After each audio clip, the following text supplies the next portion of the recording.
All right, athlete, 3 mistakes that you're making when working out. I don't want to see you make them anymore because they're keeping you slow and weak. If you're going to invest time in working out, avoid these 3 things. The first, rest intervals that last twice as long as they should.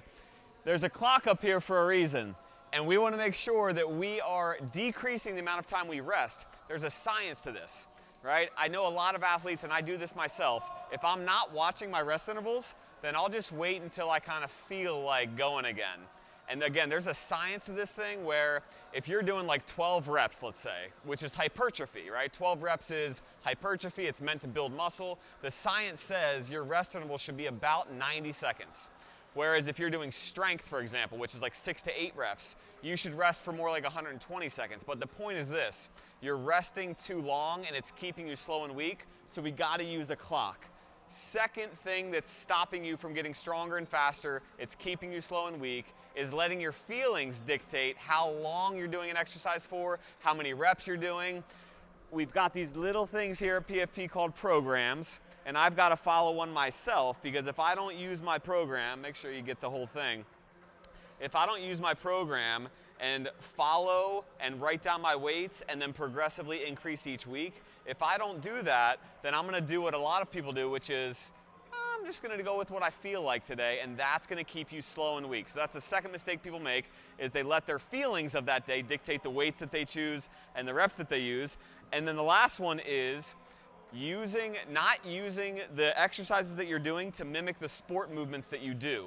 So what I mean by that is on bodybuilders, let's just say. Bodybuilding, which is not sports, bodybuilding would say, I'm going to go slow on the way down and then slow on the way up because it builds more muscle.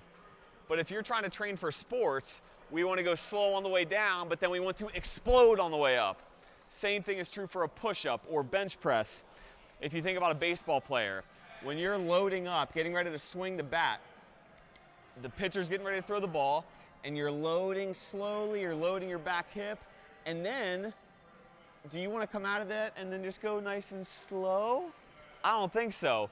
You load and then you want to explode out. And so the same is true when you're lifting weights. But I see athletes make this mistake all the time. They do their workouts slowly because they think it's going to build more muscle, but it's not helping you in sports.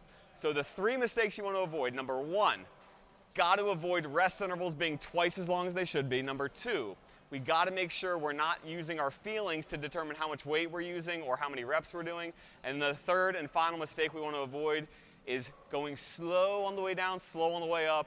We got to speed it up and match your sport movement. So take these tips, apply them in your workouts, and watch how much faster and stronger you get. See y'all soon.